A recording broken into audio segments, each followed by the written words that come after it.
Ads లేకుండా latest episodes చూడండి. మాధురి చనిపోయింది, ఇంకా ఎందుకమ్మా ఆయన మీద కోపం? కన్న తల్లివి నువ్వలా ముభావంగా ఉంటే ఆయన ఎంతలా అల్లాడిపోతాడో నీకు తెలీదా?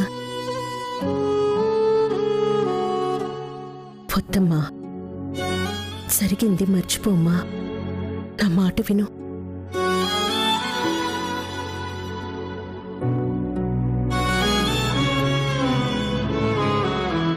బిడ్డంటే తల్లి నమ్మకం, తల్లి పెంపకం. నా నమ్మకం దెబ్బతిన్నది, నా పెంపకం దారి తప్పింది. అది నేను ఇప్పటికీ తట్టుకోలేకపోతున్నాను. వాటి క్షమించడం అనేది జన్మకి జరగదు.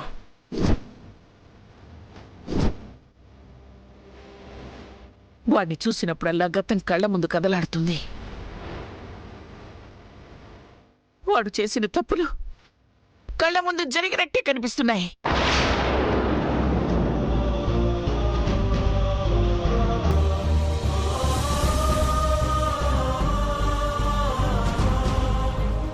అమ్మా, ఆయన ఇంటికొచ్చారని అందరం ఆనందంగా ఉన్నావు. నువ్వు తమయంతి తప్ప. ఎంత కాదన్నా మేం బయట వాళ్ళమే అమ్మా. ఆయన నా మెళ్ళు 3 ముళ్ళు వేశారు కాబట్టి నాకు ఈ ఇంటితో అనుబంధం ఏర్పడింది. ఆ రోజు ఆయన తాళి కట్టారు కాబట్టే ఈరోజు నేను ఈ ఇంట్లో ఉండగలుగుతున్నాను. నా బిడ్డగా కళ్యాణి ఉండగలిగింది. మొత్తమ్మా, నువ్వు బాధపడి ఆయన్ని బాధ పెట్టద్దు. నా మాట విను నానమ్మా. నేనేమడిగినా కాదనవు. అందుకే నీ దగ్గరున్న స్వతంత్రం కొద్దీ అడుగుతున్నాను. నాన్నని క్షమించు నానమ్మా.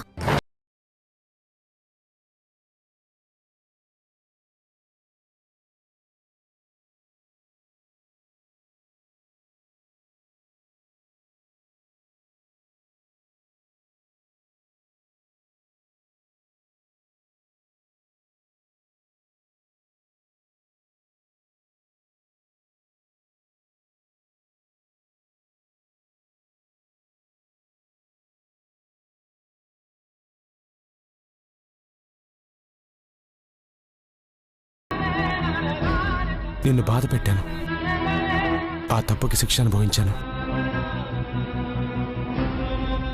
నేను చేసిన తప్పుకి నీ కాళ్ళ మీద పడి క్షమాపణలు చెప్పాలని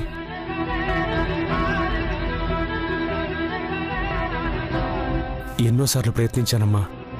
కానీ నాకు నువ్వు అవకాశం ఇవ్వలేదు. ఇప్పటికైనా నన్ను క్షమించమ్మా.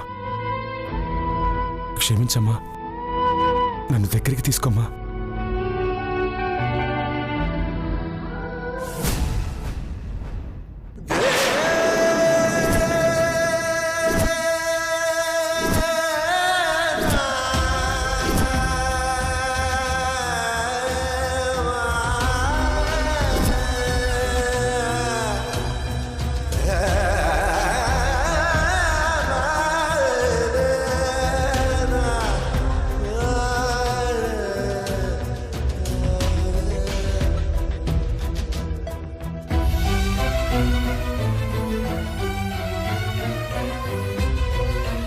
కళ్యాణి, బిడ్డ చేసిన తప్పుల్ని తల్లి ఎప్పుడు క్షమిస్తుంది. కానీ వాడు చేసింది క్షమించేంత చిన్న తప్పు కాదు.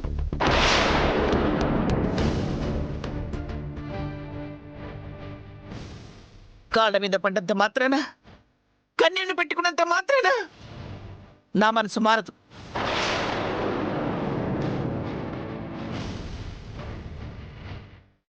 వాడు చేసిన గాయానికి ఇప్పటికీ నా గుండె బాధపడుతూనే ఉంది.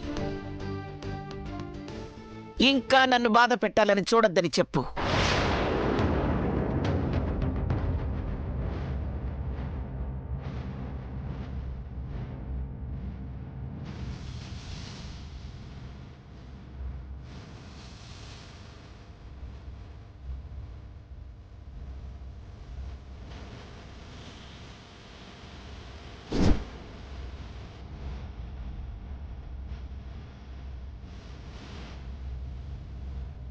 నాన్న, నాన్నమ్మ గురించి మీకు తెలిసిందే కదా, కోపంలో ఉన్నారు. మెల్లిమెల్లిగా మేము సర్ది చెప్తాం. నాన్నమ్మ మనసు మారేలా చేస్తాం. మీరు బాధపడకండి. ఏమ్మా, మీ నాన్నమ్మ మారుతుందన్న నమ్మకం ఇంకా నీకుందా అమ్మా? మారుతుందండి. తల్లి మనసు లాంటిది. ఒక్కోసారి కోపం తగ్గకపోవచ్చు. కళ్ళ ముందు కనిపిస్తూ ఉంటే ఆ కోపం కరిగిపోయి ఆ కోపం చాటునే ఇన్నేళ్లుగా దాచుకున్న ప్రేమ బయటికి రాకుండా పోదు.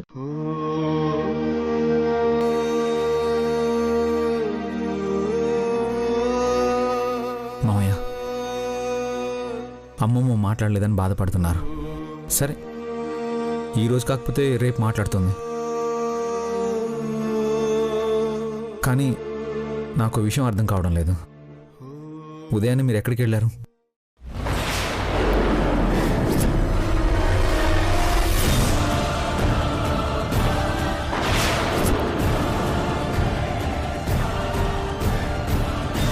ఇదిగో,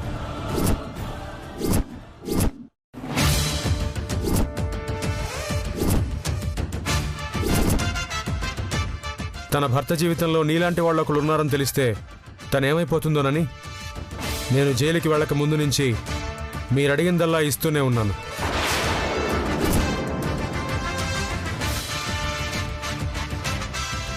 అది చిన్న పనుంటే బయటికెళ్ళాను. రాత్రి మీరు కంగారుగా ఫోన్ మాట్లాడడం చూశాను. వద్దు, నువ్వు ఇంటికి రావద్దు. లేనిపోని రిస్క్. అలాగే వస్తాను.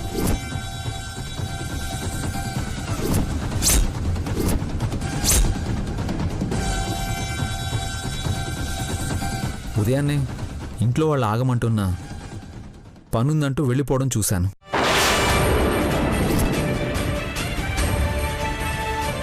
అంత హడావుడిగా వెళ్లాల్సిన అవసరం ఏమొచ్చింది? ఎక్కడికి వెళ్ళినట్టు? అది ఇంతకాలం జైల్లో ఉన్నా కదా, పాత ఫ్రెండ్ ఒకడు హైదరాబాద్లో ఉన్నాడు. వాణ్ణి కలుద్దామని వెళ్ళాను. హైదరాబాద్ వెళ్ళారా? అంటే హైదరాబాద్ కాదు, హైదరాబాద్ దగ్గరలో ఉన్న మిర్యాలగూడ వెళ్ళాను. మీరు మిర్యాలగూడ అంటున్నారు, కానీ మీరు వెళ్ళింది విజయవాడ వైపు కదా?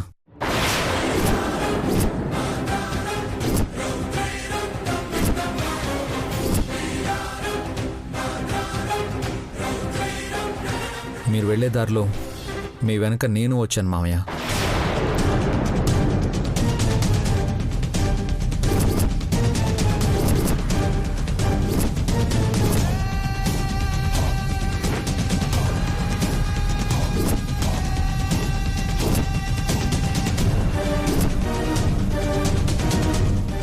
అవును, మీరు వెళ్ళడం నేను చూశాను. మీ వెనకే చాలా దూరం వచ్చాను.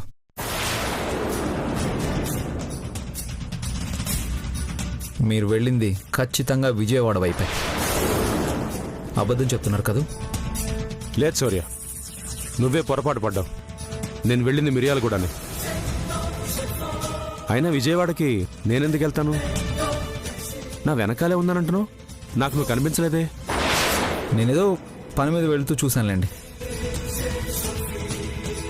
కానీ మీరు వెళ్ళింది హైదరాబాద్ వైపు కాదు, అది ఖచ్చితంగా నాకు తెలుసు.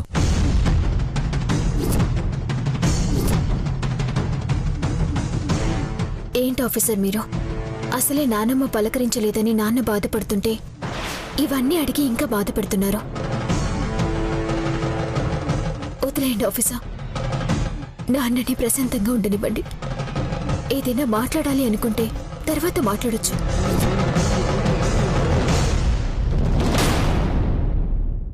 నాన్న, మీరు పదండి వెళ్దాం. అంటే ఏంటి? నా కొడుకు ఎవరిని ఏమీ అడగకూడదు, మీరు చెప్పిందే వినాలనా?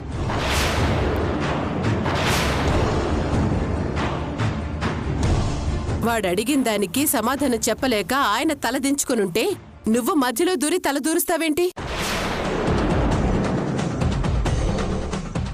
దమయంతి, బాధపడే మనిషిని ఇంకా బాధ పెట్టడం మంచిది కాదు. బాధపడుతున్నారనుపమా? మరి ఇన్ని సంవత్సరాలుగా మేం పడలేదా బాధ? ఇప్పుడు కొత్తగా పడేదే ఉంది. ఆయన దేని గురించి బాధపడుతున్నారు?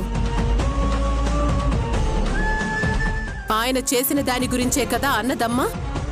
ఆయన చేసిన దాని గురించే కదా మేమందరూ అవమానపడింది.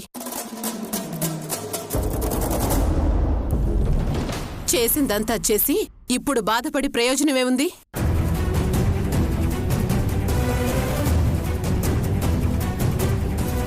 అత్తయ్య, మీకు దండం పెడతాను. దయచేసి ఈ విషయాన్ని ఇంతటితో ఆపేసేయండి.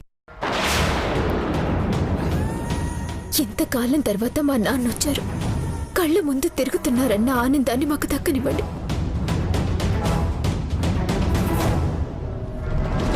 మీ మాటలతో ఆయన్ని బాధ పెడుతుంటే, ఆయన బాధపడుతుంటే మేం చూసి తట్టుకోలేము.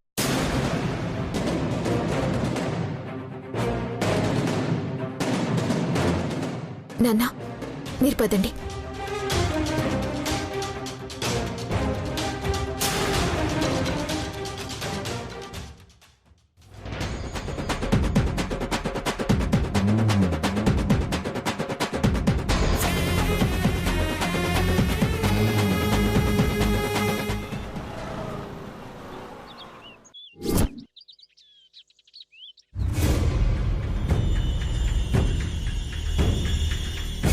మీరు వెళ్లే దారిలో మీ వెనక నేను వచ్చాను మామయ్య.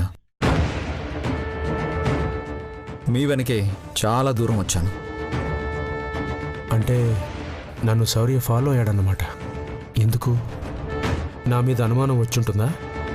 లేకపోతే నన్ను ఫాలో అవ్వాల్సిన అవసరం ఏముంది?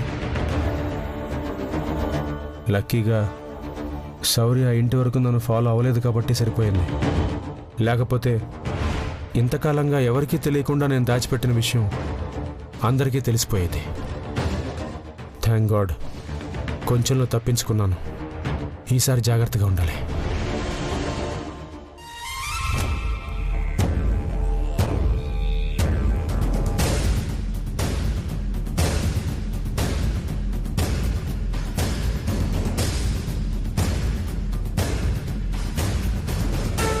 సారీ బావా, నిన్ను ఇబ్బంది పెడుతున్నాను. బతుకు కోరేవాడే బావైనా బావమరిదేనా అంటారు. మీరు బాగుండాలి అనుకున్నప్పుడు నాకే తప్పదుగా. ఎప్పుడో నేను చేసిన తప్పుకి, నా జీవితంలో నా మీద నేను వేసుకున్న మచ్చని బయటికి రాకుండా మీరు కాపాడుకుంటూ వస్తున్నారు. నా కోసం ఆ ఇంటికి వెళ్ళారు. కానీ శౌర్యకి మీరెక్కడికి వెళ్ళారో ఏంటోనని అనుమానం వచ్చింది. ఇందాక మీరు వాళ్ళందరి ముందు సంజాయిషి ఇచ్చుకోవాల్సిన పరిస్థితి వచ్చిందంటే అది నా వల్లే కదా బావా. నన్ను క్షమించు బావా. శివరాం, ప్రతి మనిషి జీవితంలో తెలియక చేసే తప్పులు కొన్ని ఉంటాయి. అవి వయసు వల్ల జరిగే పొరపాట్లు కావచ్చు, పరిస్థితులు చేయించే పొరపాట్లు కావచ్చు. కానీ ఆ పొరపాట్లను సరిదిద్దుకునే అవకాశం కొంతమందికే వస్తుంది. నీకు అవకాశం రాకపోయినా నాకు అవకాశం వచ్చింది కాబట్టి ఇంతకాలం తప్పు బయటపడకుండా నిన్ను కాపాడుతున్నాననేది అబద్ధం. నా చెల్లెల కాపురాన్ని నేను కాపాడుకుంటున్నాను. నా చెల్లెలు కటువుగా మాట్లాడుతుందే గాని తన మనసులో ఏ కల్మషం ఉండదు. చాలా మంచిది. తను పెద్దయ్యాక ఎలా ఉన్నా చిన్నప్పుడు నా భుజాల మీద మోసిన రోజులు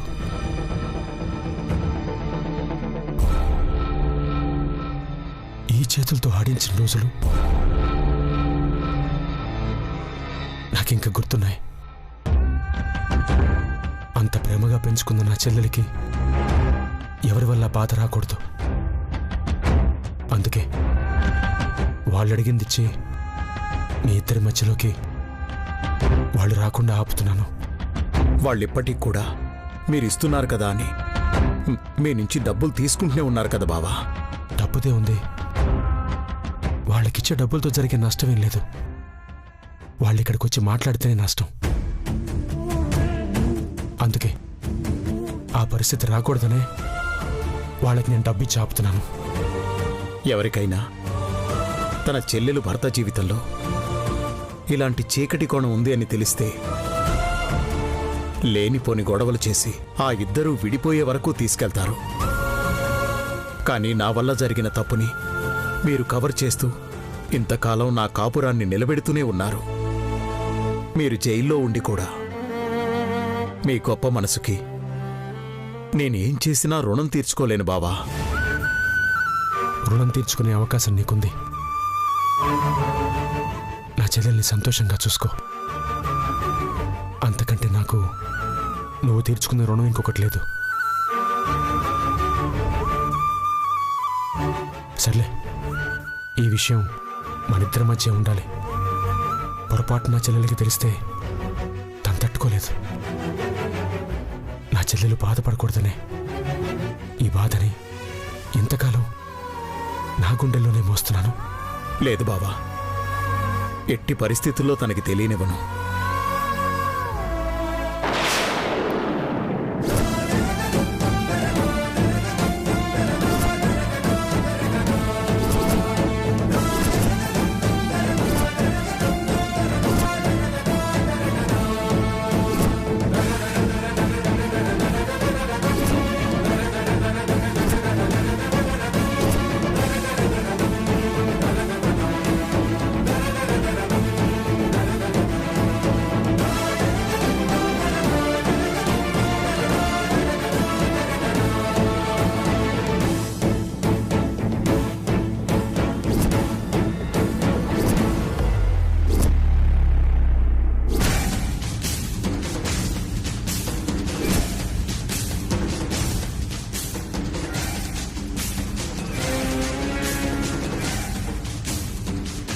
దమ్ము, అది మీరేం చేస్తున్నారు ఇక్కడ? ఆయనతో ఏం మాట్లాడుతున్నారు? అది నాతో ఏం మాట్లాడతాడమ్మా? నేనే ఎలా ఉన్నావు ఏంటని యోగక్షేమాలు అడుగుతున్నాను. మేవెలా ఉంటే ఏంటి? మాతో పనే ఉంది మీకు. మమ్మల్ని వద్దనుకుని మీకు నచ్చినట్టుగా మీరు చేసుకునేవాళ్లేగా. కొత్తగా ఇప్పుడు మా మంచి చెడ్డల గురించి మీకెందుకు ఆలోచన? చూడమ్మా, నన్ను ఏమైనాను నాకు కోపం రాదు. ఎందుకంటే నువ్వు నేను ప్రేమగా పెంచుకున్న చెల్లెలివి. అన్నీ మర్చిపోయి ఈ అన్నయ్యతో ఏదో ఒకరోజు ప్రేమగా ఉంటావని ఎదురు చూస్తున్నాను. నేను జైల్లో ఉన్నప్పుడు నువ్వు చూడ్డానికి ఒక్కసారి కూడా రాలేదు. నేను ఇంటికొచ్చి 2 రోజులైనా నన్ను నువ్వు ప్రేమగా పలకరించలేదు. మేమేం పలకరిస్తాంలే. పలకరించాల్సిన అవసరం మాత్రం ఏముంది? జరిగింది మీరు మర్చిపోవచ్చు, కానీ మేం మర్చిపోలేము. మీ వల్ల మేమెన్ని అవమానాలు పడ్డామో, ఎన్ని బాధలు పడ్డామో మాకు తెలుసు. నువ్వు చేసిన తప్పుకి ఆ అనుపమని ఇంట్లో పెట్టుకుని ఇప్పటికీ మోస్తున్నావు.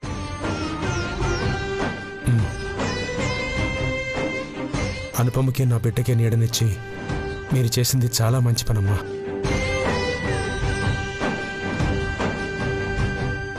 ఈ ఇల్లు నా వాళ్ళు లేకపోయి ఉంటే కళ్యాణి అనుపమ వాళ్ళు ఏమైపోయి ఉండేవాళ్ళు?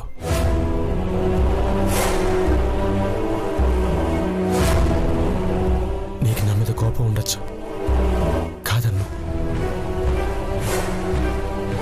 నువ్వు నన్ను ప్రేమగా పలకరించకపోయినా పర్లేదు, కానీ ద్వేషించద్దమ్మా.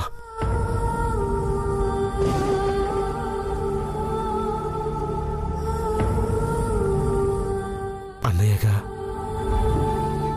అది మాత్రం నేను తట్టుకోలేను.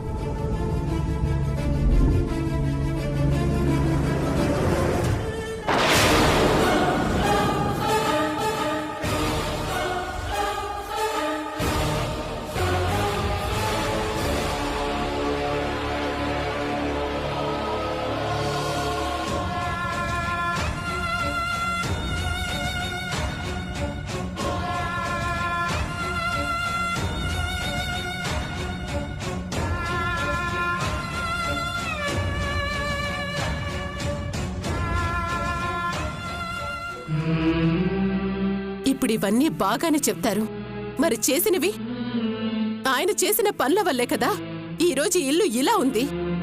ఊరుకోవే, సొంత అన్నయ్యని పట్టుకొని ఏది పడితే అది మాట్లాడతావు.